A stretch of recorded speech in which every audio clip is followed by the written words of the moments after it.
Hello folks, this is another review from the 172nd Fighter Wing YouTube channel. Please click the like button and subscribe if you happen to like what I am creating for you guys. Do this as a labor of love. I'm sure you've probably heard other people who make these kind of videos say that, but in my case, I just happen to like airplanes. I'm a bit of a aviation geek myself, so let me know what you like, let me know what you don't like. Kind of offer some feedback out there, so I kind of know what to expect in terms of what you guys like to see and what you don't, things I could possibly improve on, or let me know what you like and kind of get some feedback on what you're doing, because as you might notice, making these videos is kind of a one-way dialogue, right? So since you guys obviously aren't in a room to kind of show me what you like and what you don't in these things, we have to settle for the system that we have, which is the feedback and the comment sections and so forth. So please feel free to drop a line, let me know what you think. So yeah, with that out the way, let's begin with the object of discussion today, which is the Hobbymaster F111F. This one is an example from the 493rd Tactical Fighter Squadron. It is Hobbymaster article number HA3019. It is not the only one that they produce. I also happen to have one of their EF-111s as well. I believe that is from one of the Gulf War squadrons. I might do a video about that guy later if you guys want me to do one. So again, leave your comments in the appropriate area below if you feel that if you want me to talk about that one too. Otherwise, we'll just kind of roll with this one because the F-111 was mainly a tactical fighter aircraft slash bomber aircraft. There are some things about it that I think some people might actually know from what I'm about to share today, because one of the reasons this video took a while to do is because there's just a lot of information about this airplane that has been distorted through the sands of time, and unfortunately the biases of the 60s and the 70s are unfortunately in play when it comes to talking about this airplane, just as much as anything that we talk about today. So when you look at the record, it took me a while to kind of put together the information for this aircraft, because there's just a lot of information about this airplane, and most of it is kind of, if you pardon the pun, under the radar of what most aviation geeks might know about this aircraft. There's a lot of common stuff. I think most people that are into aircraft are aware that it was part of a joint operation between the Air Force and the Navy to develop a shared airplane. That piece of information I think most people know, but what many may not is the exact political origins of this aircraft.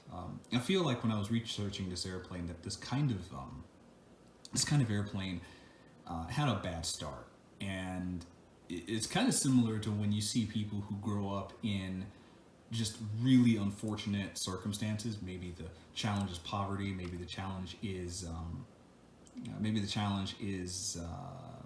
related to apologies for that jitter there. Maybe a challenge related to financial. Maybe it's cultural. Maybe there's some mixture of all three of those. Maybe it's they grew up with some kind of challenge in terms of like mental capacity or disability, or something that had to force people to kind of overcome in order for them to realize their greatness. I mean, you see these kind of stories, it's inspiring, because when you see people overcome those challenges, you kind of think, wow, this person went from being a victim of a civil war, let's say, to becoming a chess prodigy, or changing the world in some really amazing way. And those accomplishments made by anybody would be amazing, but then when you look at the fact that this individual who did these things had to do so in an environment of oppression or discrimination or a challenge, it really does underscore the amazing nature of of people. And I think like the F-111 story is kind of similar to that, because this airplane didn't get a fair start. So before I go into the very extensive history of this airplane, let me just start off by saying that there is a reason I talk about the history of these aircraft when it comes to these model reviews, because the model is mimicking, or it's obviously a scale model of an actual airplane, right? And with regards to these airplanes, they all have stories.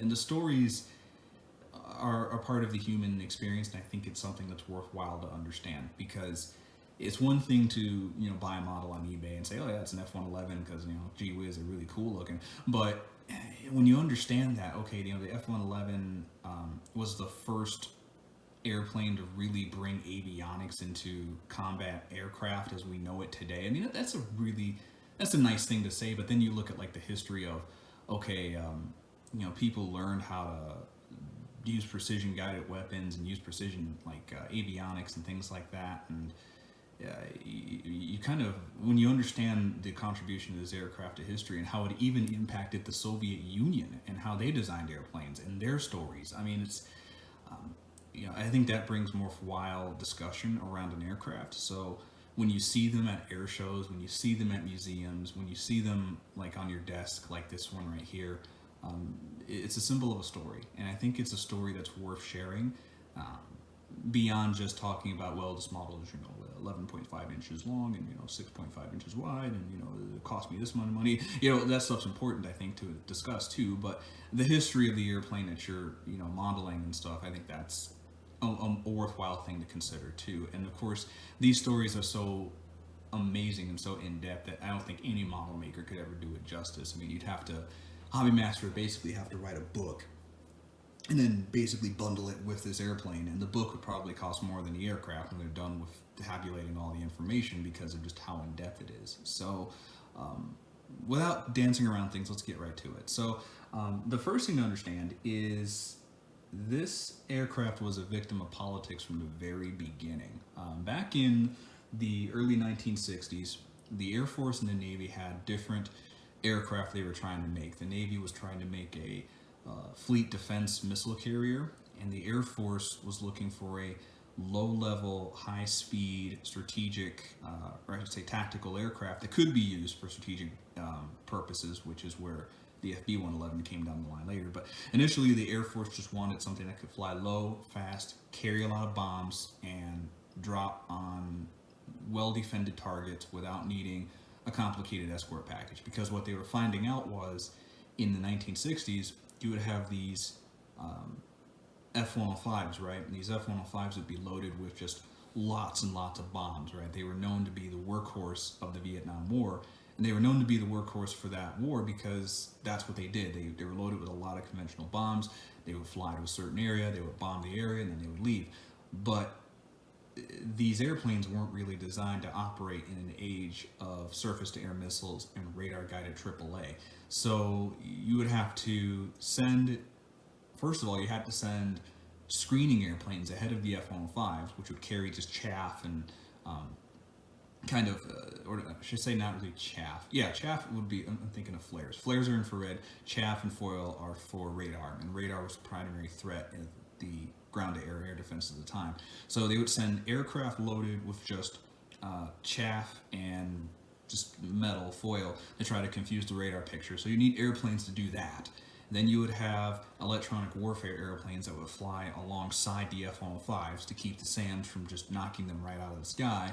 And then you would have to have an escort flight of initially F-100s, later on they would be F-4s, to guard all of these airplanes, because now you have the chaff flight, then you have the electronic warfare airplanes, then you have the F-105s themselves, which are loaded full of bombs, so they can't exactly dogfight in that condition. So now you have combat air patrol airplanes to escort the whole package. Then you have recon airplanes in the form of F-101 Voodoos, recon airplanes, which have to go ahead of all this hardware to take a picture of the place. Then you would have to have one of those airplanes fly behind the strike package so that they could take pictures of the aftermath. And in some ways, the F-101 flights were the most important of the strike package, because if they didn't make it back to base with pictures of the damage, all these guys would have to suit up, go right back out and bomb the same place again after they already hit it the previous day. So, you know, you had this big, complicated choreography of airplanes to bomb one target during the day.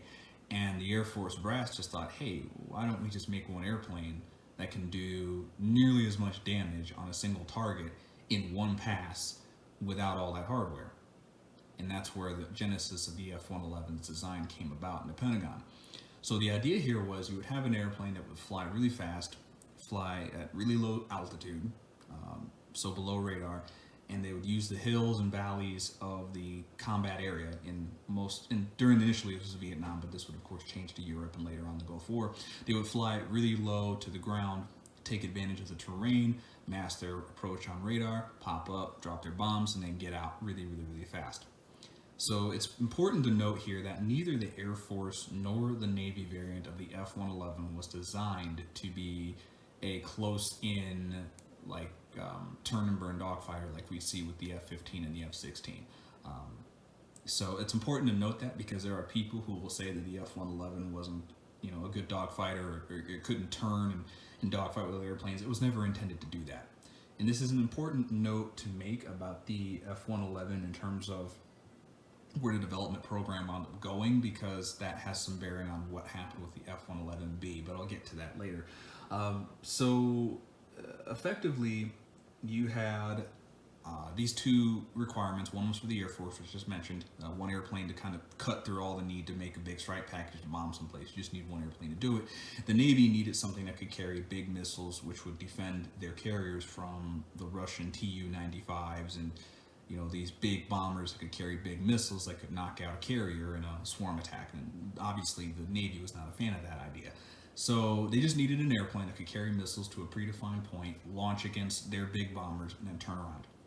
Again, I should note here that neither requirement had specifications for dogfighting. As a matter of fact, the Navy specification for the F-111B was even more relaxed in terms of G requirements, maneuverability, and speed than the F-111A, which was adopted by the U.S. Air Force. So between these two requirements, Robert McNamara said, okay, the Navy and the Air Force will have to use the same airplane to do these missions and to fulfill these requirements, which led to the creation of a board. There was a committee that came together and said, okay, we're going to make the selection of which airplane should be the F-111. And from the very beginning, politics played a role in this airplane's development, because the selection board had to choose between the General Dynamics platform, which is what you see here in the final version, and a Boeing design called the Model 818. And it was the Boeing Model 818 that the selection committee of engineers and military brass and so forth decided that would be the ideal candidate to go forward. Robert McNamara basically ignored all those people and picked the General Dynamics airplane anyway. Now, he cited commonality requirements, but it's worth pointing out here that the home state for General Dynamics at that time was Fort Worth, Texas, which happened to be the same state that Robert McNamara's boss, President Lyndon Baines Johnson, happened to be from. And a project like this would, of course, bring a lot of jobs and a lot of money and a lot of economic opportunity to whichever company happened to win the contract, and the location of where they would build these things, right? So it's just an interesting detail I'll put out there for the record. Now, the Navy, when they looked at this, they were not a fan of this aircraft for two reasons.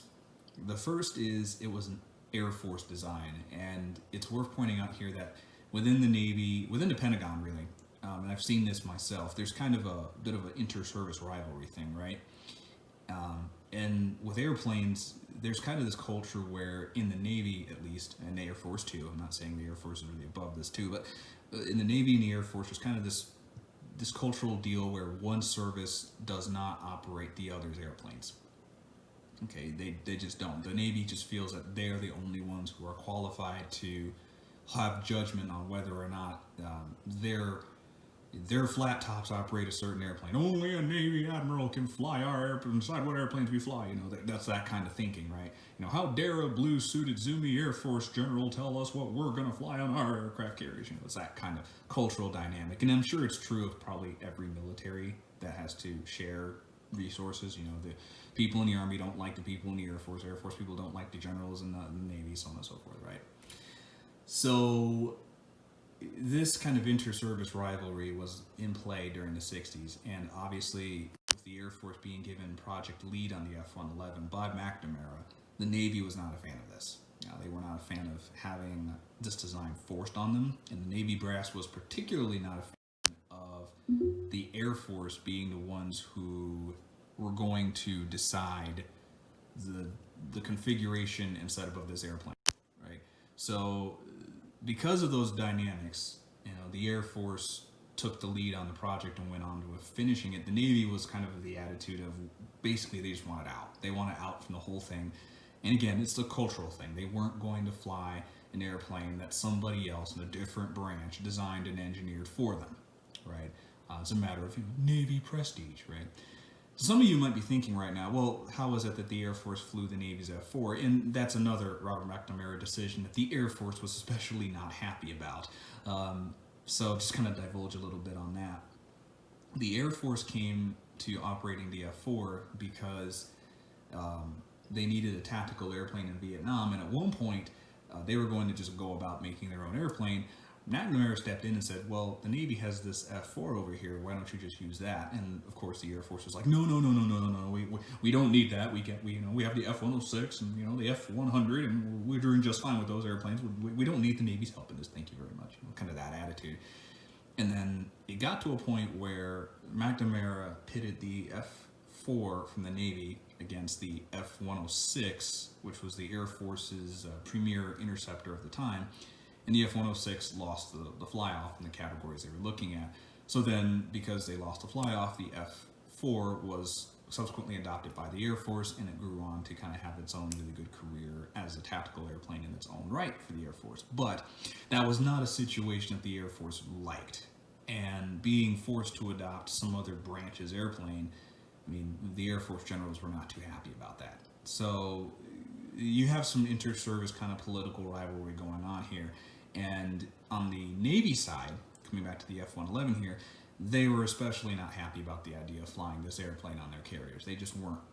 Even later on, there were some challenges in terms of weight and getting the airplane to within a certain size, but the brass of the Navy had already made their minds up the moment the Air Force was picked as the project lead for this airplane, and they did not want it. So to kind of establish a timeline of this airplane not being good enough for the Navy, they did two things. One was they kind of did this interesting thing on the sly where after the F-111 was designed, they parceled off a contract called the Design 303 to Grumman so that they could research in 1966 kind of their idea of what their airplane should be, because they weren't going to fly this, in their minds, Air Force project off of their carrier decks. So the Navy brass kind of went down the path of taking to the 303 design. Grumman researched it, and since Grumman was also the contractor that was tapped to build the F-111B with General Dynamics, who was the project lead for this airplane, you had a dynamic where they were kind of understanding some of the systems like the AIM-54, the guidance radar, and understanding all that stuff, and swing wing technology and variable geometry and all that. And these were very important things because as the, I think it was a video from the F-14, one of the designers of the F-14 said many years after it went into service, that the lessons that they learned from the F-111 are why the F-14 existed. So we already have a really legendary airplane, the F-14, which was inspired in no small part by the work done to make this airplane possible. So the F-111 hasn't even made it into like its first year of service, and it's already creating influences on aviation and design long into the future. And this is one of those airplanes that you'll see people talk about kind of on like social media and stuff, and they'll pan it, and it's like, in some ways, this is kind of like the first great pyramid that Egypt built. It's like the beginning of a lot of really great things. And like the first great pyramid that Egypt built, it wasn't perfect.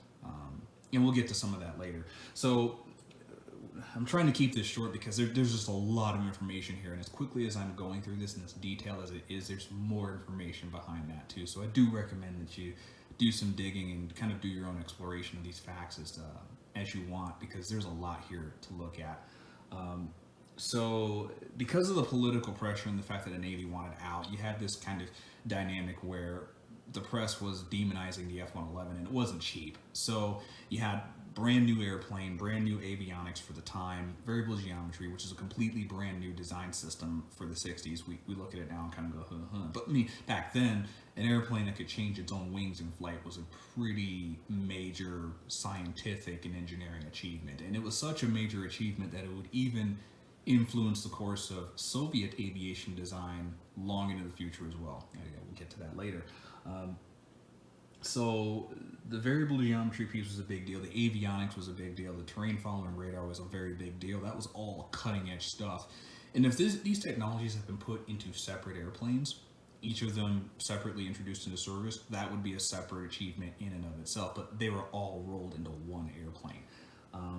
So those were some pretty major technical challenges. But the other piece of it too, and this was something that the crews would discover when they went to Vietnam as part of the first operations that it went into, there was a lot of institutional knowledge that had to be built from the ground up. Because one of the things that I found out when researching this aircraft that I didn't even think to consider until I started digging into the history is, in the 1960s, there were no such thing as WIZOs in the Air Force. I mean, you had some with regards to specialized stuff, like at the time it was secret, the Wild Weasel thing, which was brand new and again very under wraps. But like we look at it now, today we look at the F-15, the B-1, various combat systems, and we kind of take it for granted that there's such thing as a WIZO, right? Somebody in the back to run the radar and the technology and all that. But in the 1960s, that was a brand new thing. There was no such thing as a weapons system officer in the U.S. Air Force parlance like we know it now. Back then, they basically just took pilots that were flying F-105s and said, okay, you're sitting on this side of the airplane now, and you're pushing these buttons.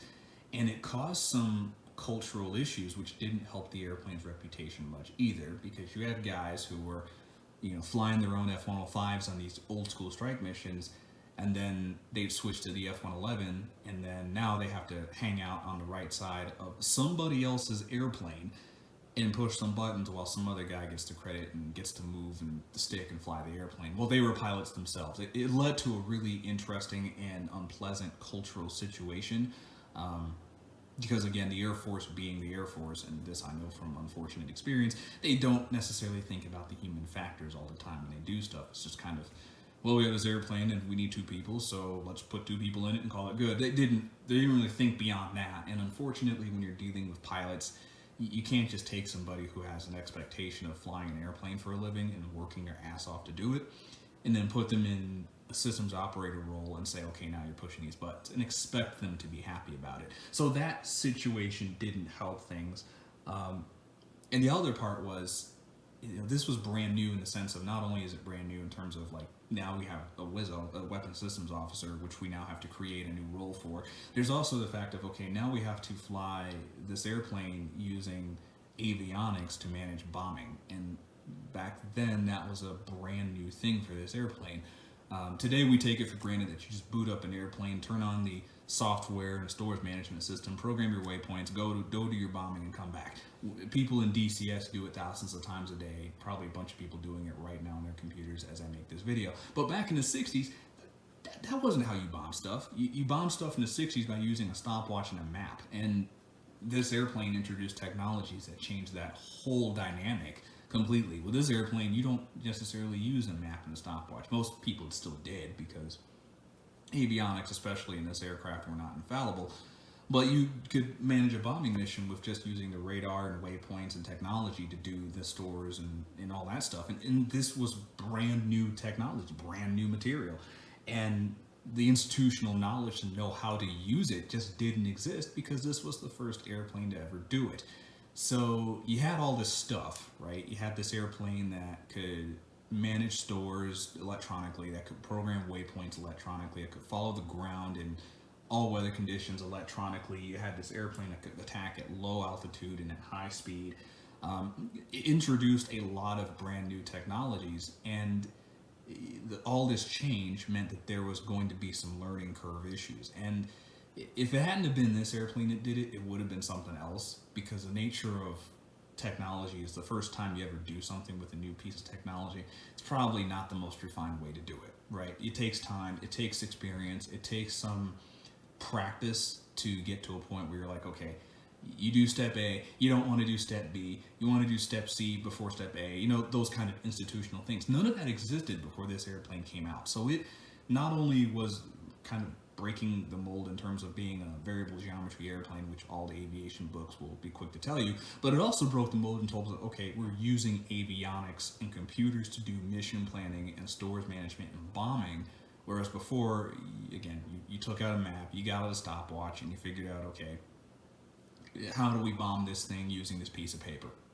Okay, so this was essentially the first step in what we would look at now as the modern world of aviation and you know, using technology to manage and execute you know, bombing and air-to-ground missions, to the point now, of course, where we almost look at you funny if you think about trying to manage a air-to-ground mission with a stopwatch and a map. You know, I mean, even old 30, 40-year-old airplanes have technology that the F-111 broke ground in the 1960s. So today you look at this and it's kind of like, yeah, whatever, you're supposed to use technology to do that. But this introduced that whole culture. So the F-111 was revolutionary, not just because of the spec stuff, you know, Mach 2.5, swing wings, all that, but it was revolutionary because it changed and brought a whole different mindset in how the air-to-ground mission was done. And that is something that I never see people really talk about with this airplane. And that's a bigger deal, I think, than a lot of stuff, because today, again, it's almost hard to conceive of an air-to-ground mission today without using some kind of radar-based or avionics-based approach to doing it.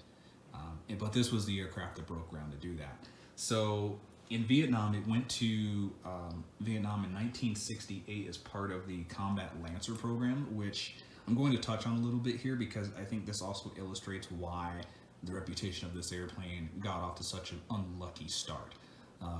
So the F-35, I'm going to compare it to the F-35 because, well, a lot of people tend to do that, right? Especially when they're throwing shade at the F-35, like, oh yeah, the F-111 was such a catastrophe, blah blah blah. The F-35 is just as bad, you know, the TFX. Didn't anybody learn that whole canard? And I hope if you've watched the video to this point, you kind of understand that a lot of the hate against the TFX is, shall we say, I wouldn't go so far as to call it fake news, but it's definitely leaving a lot of context on the cutting room floor. So if you compare the F-35 to the TFX, well, I'm just going to do that here so you can illustrate just how groundbreaking this aircraft was. So Combat Lancer was the first deployment of the F-111. It went under the Air Force to Vietnam in 1968.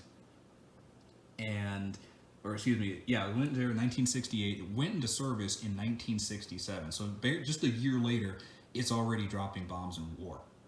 This brand new, completely new avionics-driven mission management approach, swing wing, high speed, low altitude, terrain following radar type airplane. A radar that's so complicated that you can literally tell it to just set the airplane's altitude and autopilot at anywhere from 100 feet to 10,000 or whatever, and the airplane will fly itself to the target. It'll fly over all the stuff, the ground and obstacle, all that by itself, because the radar scans ahead and does the flying. I mean, it did all that a year after it was ready for service. To put that in perspective, the first F-35 deployment was for the F-35B, and that went to deployment in July of 2018 under the U.S. Marine Corps. Okay. The first F-35B model to fly in the configuration we would look at as the production airplane now was in 2010. So there was an 8-year gap between the first, more or less, final configuration of the F-35B and the F-35B dropping bombs in combat. It was 8 years. This airplane did it in 1. So we're talking, this aircraft basically left the production line and goes straight to war with not much in the way of operational testing. So with that established, there were some issues. The first aircraft had issues with the welds in the servos for the tails, which caused a couple of crashes. There were some issues with the apparently there were some issues with the wing boxes that were also mismanufactured, so they had to pull them off the front line and fix that. I mean, these things were not the elements that helped the airplane's reputation at all. But to put some kind of context around the decision here, the Air Force did this because they were taking a lot of losses with the F-105s, but the second problem was they needed to get this airplane out there so they could show the taxpayer and Congress and most of the people in the Pentagon that this thing was worthwhile. Because You had the Navy chirping about how the F-111B was not going to live up to reputation. The Air Force was spending a lot of money on these F-111A models, and they needed to show that the investment was worth it. And if you look at it from the standpoint of, okay, we're deploying a brand new, cutting edge, completely different airplane, so advanced in fact that the air culture has to change to adapt to the new technology of the airplane. You know, we have all this going on, it's brand new, it's still in testing, and it's going to war, and it's doing this a year after it goes into service. Considering those factors, it did pretty darn well, and this is a fact that the 7th Air Force commander made note of. So yeah, a lot of the hate that comes around this airplane, like it had issues and things like that, we need to really put this into perspective. It took the F-35 8 years to go from production to actually dropping bombs in combat, and this airplane did it after the first one, with all the all the changes that it had in terms of variable geometry and all that stuff. So all things considered, the F-111A was a pretty darn good airplane, and when it went back to Vietnam in 1972 under the overall Operation Linebacker, but it went there under Constant Guard 5, and the Constant Guard 5 group operated F-111s in 1972. Now by this point, a lot of the cultural issues that the F-111As had during that combat Lancer deployment were settled, because now, in that time frame, you had a cadre of experienced Wizzos who had been, training and drilling and creating various tactics and techniques on how to fly this thing, how to run missions, how to plan them. A lot of the back-end nuts and bolts in terms of, okay, you're doing this, you're planning that, you're putting this into the system, you're doing these waypoints, you're doing all this stuff. All those, like the cultural issues that they had before, where they were just taking pilots and putting them in the other seat of the airplane, that was all done by 1972. By 1972, the modern pilot-Wizzo relationship and pilot-Wizzo culture and modern Wizzo setup of how to do missions was in place. And this is kind of important because now when you look at the Air Force today, that's what we generally do, right? The F-15E community is all about that, right? B-1's all about that, right? Using tactical airplanes, and the Navy too, for that matter. I mean, they're all about it, although their first airplane in that experience was the A-6 Intruder, not the F-111. But the point is, that whole culture of crew coordination and planning and all that, that had to be created as something brand new. And for the Air Force, this was the groundbreaking airplane to do it. So by 1972, those kind of back-end crew management issues were solved, and the airplane was able to perform a lot better as a result of this. So it was actually used also in 1972 as a navigation aid for the F-4s and the A-7s, because the F-111 had all-weather navigation, and those two platforms, the F-4 and the A-7, didn't. So these were also used as Pathfinder airplanes during the barrel roll missions in Laos, meaning an F-111 would fly ahead of the F-4s and the A-7s. It would guide them to the target, lead them in. They'd get close, the F-111 would break off, the A-7s and the F-4s would drop their bombs, and then the F-111 would lead the whole group back. So, and of course, this would not be the last time the F-111 would go to war. You also had Operation El Dorado Canyon. I think there's probably about a bajillion videos about that raid from going all the way from Europe to Libya, which I still think today is the longest tactical strike mission ever flown, because they have to basically overfly Europe over the Mediterranean to do it. And you also had the performance of it during the Gulf War. Oh, that's a Cessna flying overhead right there. You also had the performance of it during the Gulf War. And during the Gulf War, I was actually surprised to read this, because most of the press you see about the Gulf War is about the F-117 and stealth and, precision-guided munitions. But believe it or not, the F-111 dropped more bombs and destroyed more tanks than every other airplane in the combat theater, except the A-10 Warthog, which, as we know, is pretty much designed to do that kind of thing. So it's not a surprise that we would see the A-10 beat out the F-111 in that regard. But that goes to show you that even on the eve of its retirement, I think after like 5 years later, I think it was retired in 1996, I believe. Even when it was right before it was being retired, it was still a capable combat weapon system in the form of the F-111F, which is what you see here in the form of the Hobbymaster model. So Now I'm going to talk about some of the stuff that it influenced in terms of the Soviet Union, which is another thing I was surprised about. The aircraft that it influenced were the development of the MiG-23 and the Sukhoi Su-24, which is something I don't see many folks talk about. Basically, the political layout of things in the Soviet Union at the time was they had this kind of thought process where the engineers were a believer, just like ours were on the West. They were a believer that the variable geometry wing would solve a lot of the problems the Soviet Union had, because they wanted, much like the Air Force did, an airplane that could fly at high speed above, Mach 1 at high Mach numbers, and it could do these things and still be able to land on really short, somewhat unprepared fields.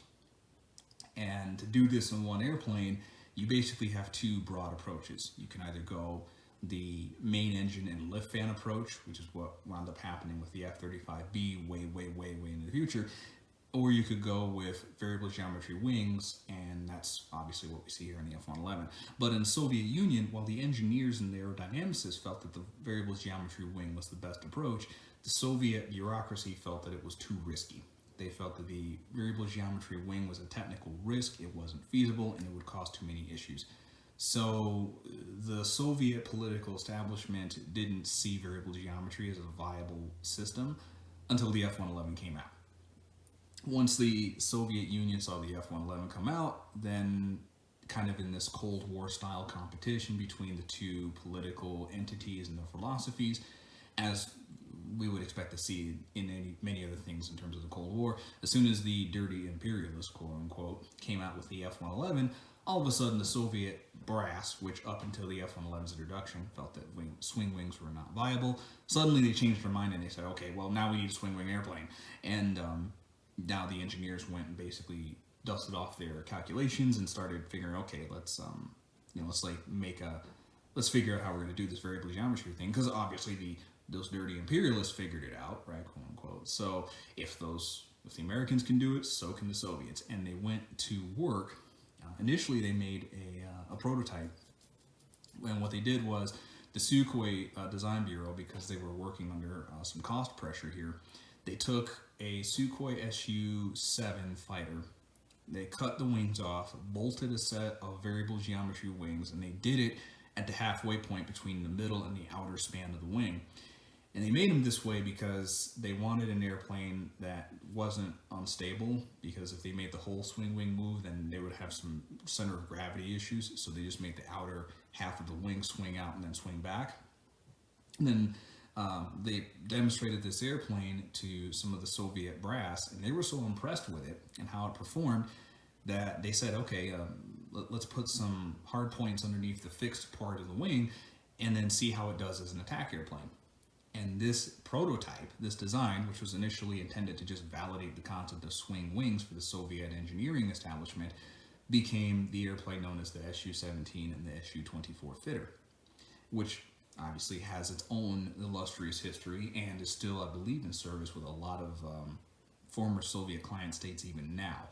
So one was actually just shot down by an F-A-18 over Syria not too long ago. So these things are still in service, and it was built as a prototype that was inspired by the F-111's design.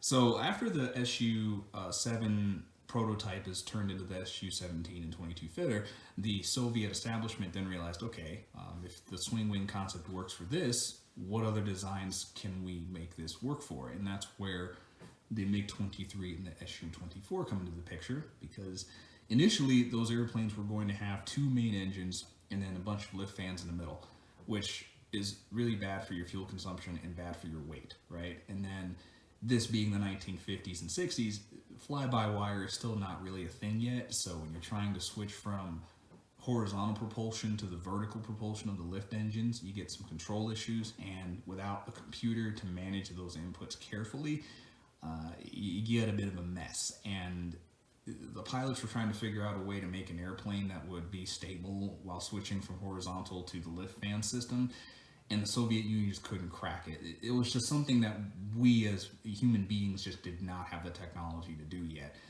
It would take quite a lot longer time, almost in the 21st century, before we would have a combat weapon system like the F-35, where you could use vectored thrust in a supersonic platform to do that. The Harrier, of course, did it long before the F-35, but then the Harrier is not a supersonic airplane, at least not the second version that the U.S. uses. I believe, correct me if I'm wrong, put it in the comment section, check me if this isn't right, but I believe the original Harrier GR1s and the FRSs that the Sea Harrier was, I believe those could be flown supersonic, but only in certain circumstances. The later ones, like the A-8Bs, were not supersonic. So when it comes to a supersonic kind of vertical takeoff vector thrust engine airplane, though the F-35 and the Harriers are kind of the two that come to mind in terms of successful ones. I think the Yak-38 was one too, but that one was a bit of a troublesome short-range airplane to make, which kind of gives credence to the problems, which is, you have the lift fan issue, the weight issue, and the designers of the Soviet Union, coming back to that, were wrestling with these issues. Now, when the F-111 came out and the Su-7 prototype showed, hey, swing wings can work, then they started digging into, okay, can we apply this to these designs? And then we save the weight, right? You get rid of the lift fan problem, so you don't have fuel consumption. You have extra space in the airplane for payload or fuel, and you still get your short fuel capability because you just put the wings out and then you have that nice, straight, low-speed friendly configuration. So famously, one of the engineers on the Sukhoi Su-24 Fencer went to an air show where they were showing one of these F-111s, and he took a lot of pictures of the airplane to bring back home to Moscow so he could show his engineers all the various ways that the clever, U.S. people went about solving certain problems. So it's interesting how the F-111 not only influenced like the culture and the aviation design configuration of both, Western designers, which we would of course expect, and we would later see in the F-14 and the Panavia Tornado, but we also see that it influenced an entire generation of engineers and designers on the other side of the Iron Curtain in the form of the MiG-23 and the Sukhoi Su-24 Fencer, as well as the whole brace of Tupolev bombers like the Tu-22 and I think the Myashev. I'm trying to think of what that model was, but one of their kind of B-1 style, their large B-1 style bombers, all of them using swing wings, and all of them coming in indirectly from the combat experience and know-how of this F-111. So, yeah, there's a lot of information to go there, and as much as I communicated in this video, which is already over 40 minutes long, there's a lot more of history behind this. The Operation El Dorado Canyon story is just, as much as you may have seen already in the documentaries, they scratch the surface. I read the Osprey book for this airplane as part of the research for this video, and oh boy, I mean, just the political, I won't say political, but the planning process that had to happen at the headquarters level to make this happen is just scary. And I don't use scary as in bad as in scary as in it's enlightening, because you get to see like kind of this last minute, okay, the president wants to bomb Libya, how can we do this and put a plan together now? And what airplanes can we use to do this now? When can we drill and make this happen now? It's not like most kind of war stories where you have some general on a board and it's like, okay, we need to do this thing to take this objective, and take this objective, we're going to do A, B, C. It's not like Normandy, where it's this big organized thing and you have this beach and that beach and that beach and that ship and this ship and this ship and that area, and it's, all planned and choreographed and everything.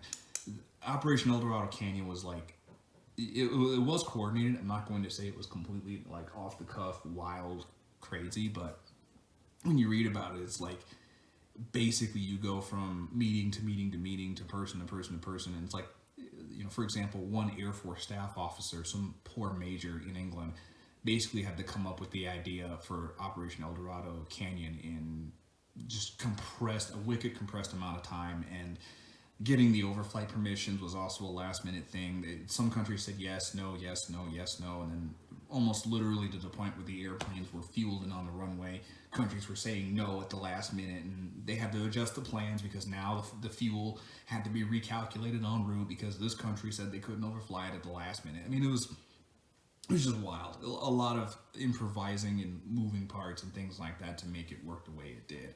And it's honestly a story worth its own video. So if you're interested in that, definitely check it out further. So now we're going to talk a bit about the model itself. Finally, I know some of you are like, "Oh my goodness," rambling about the history of it. But let's talk about the model a bit, because this part's actually going to be pretty short, and it's short because it's well done. Usually with models, you can kind of tell there's a there's a flaw or some big issue with it, and with this aircraft though, there honestly isn't. Excuse me. There isn't a big issue with it at all. It's really well done. You can definitely check out the montage footage to kind of see for yourself, but it is a well-designed piece of kit. I've seen an F-111 in person.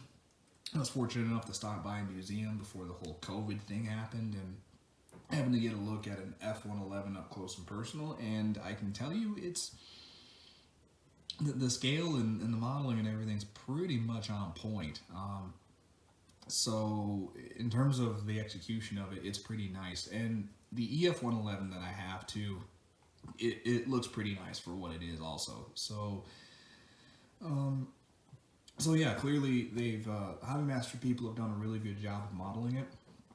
So my only my only gripes with it, I guess we'll start with the good stuff. So the good stuff is it's pretty well detailed. The engines are well detailed. The tail is really well done. The paint is great. The labeling of where all the parts and the maintenance labels and the markings, that's all really well done. The paved tack pod on the bottom is really well done. That's this little guy right over here, right down there. That's the paved tack pod right there. It is it's well done. The inscriptions here, I'd zoom in, but you probably can't tell, but the inscriptions here where you have the crew chiefs of the aircraft and the aircraft number part of it there, well done. The ordnance, you actually get a lot of ordnance packages with it. I decided to model it with the GBU 15s right over there. And the wings move, and these pylons do swivel, so you can display it in any degree configuration that you like.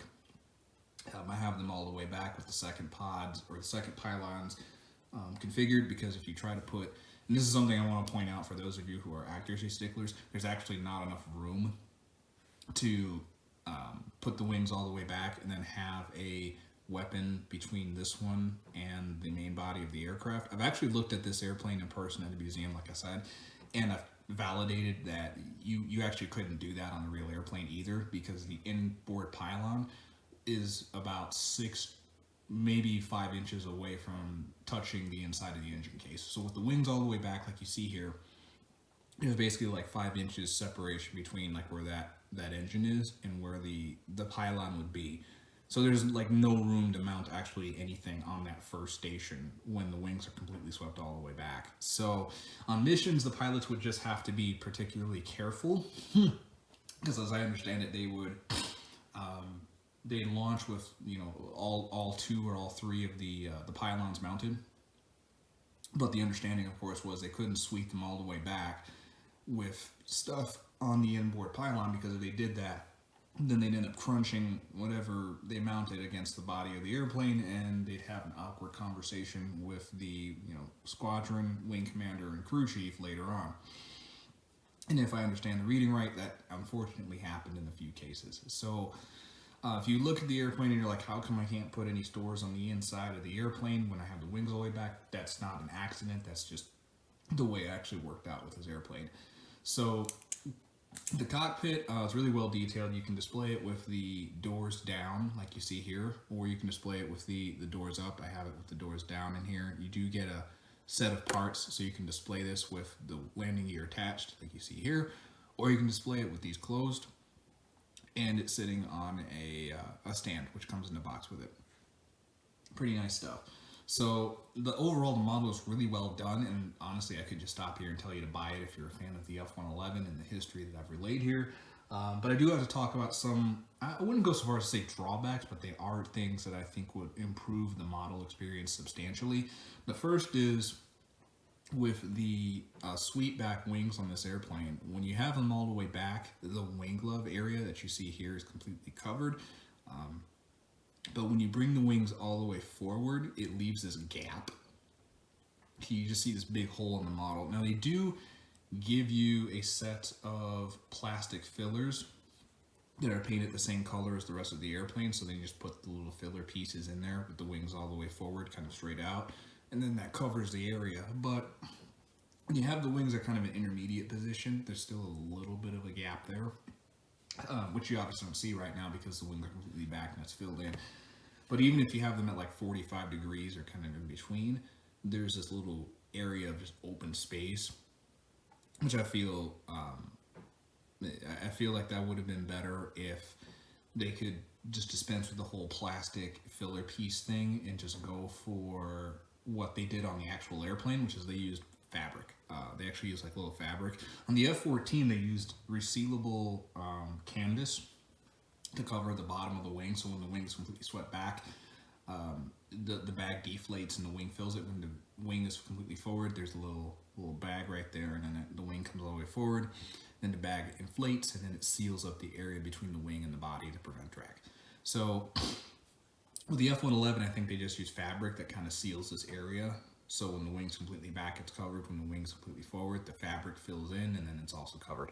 So I think in a model like this, like in the next release, maybe they could put like some gunmetal style gray fabric kind of in that area, and it would fill in the spot nicely. And if they did some fabric right there, they would be genuine to the actual airplane. Plus, I think it would save them some money because then they wouldn't have to bundle in a pair of plastic fillers that are only good if the wings are completely forward. So that's just a thought. It's not something I would look at as a deal breaker or even like a really bad flaw, but in researching it, I think if they just put some not filler, but put like a little bit of fabric right here that's, you know, gray colored or gunmetal colored to kind of fill that wing area when it's swept completely forward, and then it kind of tucks in when it's completely back so it doesn't impede the wing progress like they did on the actual airplane. I think that would look really nice. Another area that they could improve, and I completely admit that this is something that may not be possible, is maybe implementing a different configuration for the weapons bay right here in the middle. So like right now you see it with the pay attack pod down in the airplane parked, which you would not generally see unless the airplane was at an air show or being worked on. Usually this would be rotated. The pod would be rotated inside of the weapons bay, and then this would only come down if the airplane was in flight and they were getting ready to laze or use this to visualize a target. So the bomb bay right here, this is something that I feel that maybe, again, in a different release, they could potentially improve upon by either making it so you can attach and detach various things. Like you can take this off and then maybe just put nothing there to have it where it's not equipped with the pay attack pod, or put an insert right here where you can put like the gun. I was surprised to note actually that the Vietnam era F-111As carried a gun in this little pod right here, and it was a little kind of, as I understand it, a little M61 deal that would fill this area, and it would protrude from the bottom a little bit, and then they would shoot it, and then the cap would come off, and then they would shoot forward, and then that's how the F-111 would shoot its gun. And then on the right side, because there was so much room in this bay, there would also be a spot for 2 AIM-9Bs, which would be used to act in self-defense if they ever had to like fight a MiG, which never happened. I don't see any recorded accounts of an F-111 dogfighting anything. The only air-to-air kill that this aircraft ever got was when an EF-111 forced a Mirage F-1 to crash. And yes, I do realize there are published articles that say that didn't happen. I don't agree with them. I believe some primary sources from the U.S. Air Force, including one of them being Colonel Gaylord Peck, who commanded the Red Eagles. Actually, I think he set it up. He founded the Constant Peg program. One of his sources, he describes how the pilots who maneuvered that Mirage F-1 into the ground, he describes that incident, and he was a guy who was in the Gulf War. So I'm going to take his word over whatever the national interest or whatever some blog says about it not being the case. As I understand it, there were 2 Mirages that were shot down that day. One was shot down by an F-15, the other was down when they tried to attack an EF-111, and the EF-111 basically set their terrain following radar to like the lowest setting, and then the Mirage couldn't keep up because you know you got a human being flying an F1 Mirage against an airplane that's using technology to fly on the ground. I mean, you just good luck. And he tried and he failed, and that EF-111 got a kill accordingly, which was a totally different incident from the one involving the F-15C. So that's the only kill that the F-111 ever did get. But again, this is an air-to-ground airplane. It was designed to be air-to-ground from the beginning. And I have to say, it's a little disingenuous for the Navy brass to say that the EF or the F-111B was a bad fighter when that was never a job it was designed to do by them in the first place. So ultimately, they just wanted their own airplane, and that was what they used to justify getting it. So coming back to the model itself here, I think maybe adding some weapons or some different configurations here for the center pod. So you can have like either nothing or the pave tack, or have the gun and the aim 9 combination for the F-111, and then having kind of the I almost said plastic, having the fabric area right here so that it fills in the wing gap and the wings are forward. If they just make those changes, I think it would be really nice. It would be pretty much perfect. As it is, I mean, they already have a kind of a detailed bay here where you can see the landing gear. So when you take the landing gear off and take the door down and put the filler panel in there, they already do that for the landing gear. So I think putting like a little filler panel right here for the center bomb bay, I think that would be the perfection. Even if they didn't do the wing thing, maybe they look at that and say, well, it's cost too much money. I think that would be easier. But even if they said, well, we can't do that, or it's one or the other, I would say reconfiguring the weapons piece, the weapons bay, would be really nice to do. That'd be the only thing I would suggest as an improvement on how the model is already configured, because it is pretty darn nice. Yeah, so that wraps up my video here on the F-111F as shown here. So thank you very much for your time. If you watched it all the way to this point, if you're just joining again, please watch it from the beginning to hopefully get a better experience out of it. And yeah, thank you once again for watching. Please leave your questions, comments, and feedback in the places below, and we'll catch you on the next video. Thanks again.